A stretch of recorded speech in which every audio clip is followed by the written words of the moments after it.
दोस्तों, जितनी मोहब्बतों से आपने सुना है, आपके सब्र और तहम्मुल की हम दाद देते हैं। आइए सीधे सीधे एक ऐसे नौजवान फनकार के पास चलते हैं। आपकी तबीयत भी बहल जाएगी। हंसना हंसाना जिसकी घुट्टी में है, हमारे नौजवान कवि, शायर, फनकार, मिजाह और हास्य व्यंग के एक बड़े सशक्त हस्ताक्षर हैं मुकुल महान जी।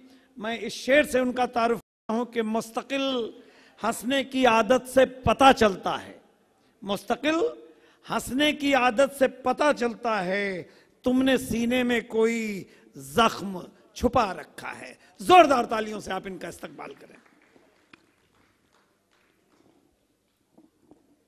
बहुत बहुत धन्यवाद। जख्म सीने में नहीं है, जख्म इतनी देर बैठे रहने में हो गए हैं। एक बार 4-5 अच्छे लोग तालियां बजा दें। अब मुझे पता, चूंकि मैं अकेला महान कवि हूँ, मेरा नाम ही मुकुल महान है, मुझे पता था मुझे कोई बाद में महान महान कहेगा नहीं, तो हमने अपने नाम ही में महान लगा लिया। खैर बहुत देर बाद नंबर आया, लेकिन आया, इतना काफ़ी है। एक बार तो बहुत ही बाद में आया था, उस समय 2 ही लोग बैठे थे। आज तो बहुत सारे लोग। हमने उन दोनों लोगों को बहुत शुक्रिया कहा। हमने कहा आप ही असली सुनने वाले हैं। उनमें से एक बोला जल्दी सुनाओ, मैं लाइट वाला हूँ, ये टेंट वाला है। तो ऐसी स्थिति यहाँ पर नहीं है।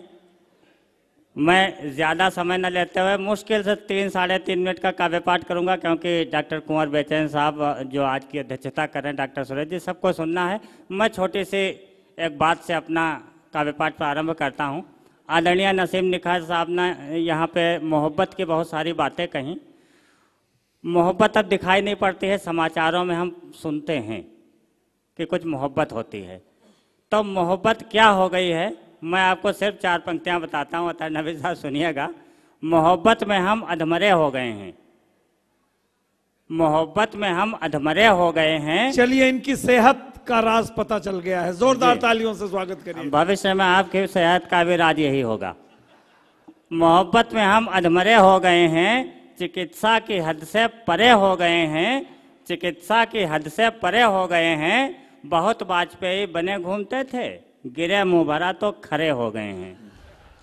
तब मोहब्बत ऐसी चीज़ है कि आजकल उसमें पढ़ने वाला नहीं है, इसलिए मैं मोहब्बत के बजाय अन्य चीज़ों पर लिखता हूँ। मैं सीधे सीधे एक छड़िका से आपको जोड़ता हूँ।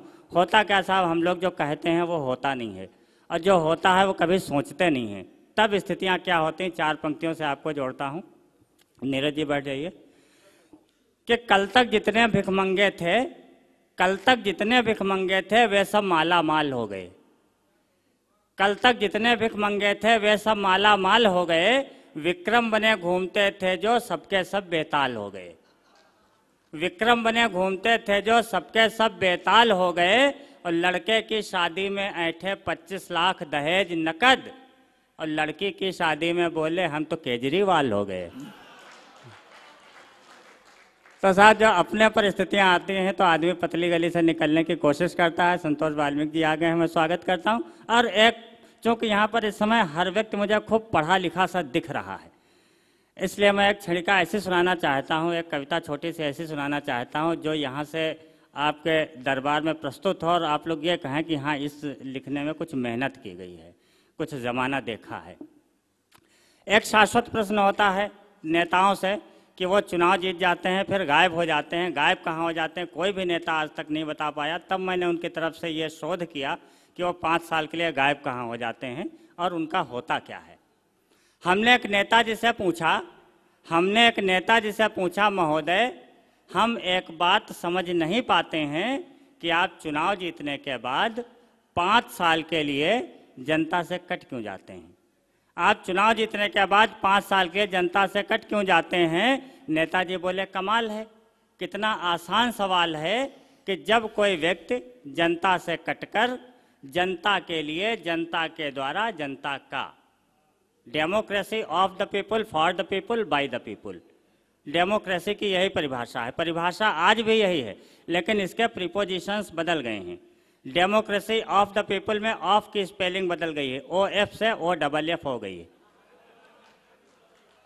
डेमोक्रेसी फॉर द पीपल में फॉर की स्पेलिंग बदल गई है, FOR से FAR हो गई है।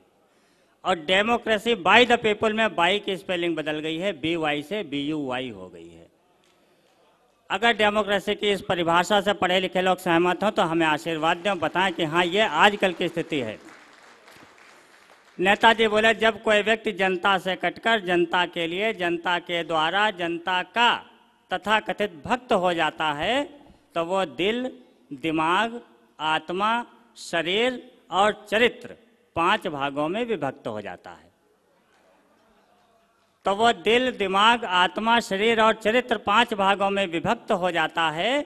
दिल कुर्सी में लटकता है, दिल कुर्सी में लटकता है, दिमाग कुर्सी को बचाने में भटकता है।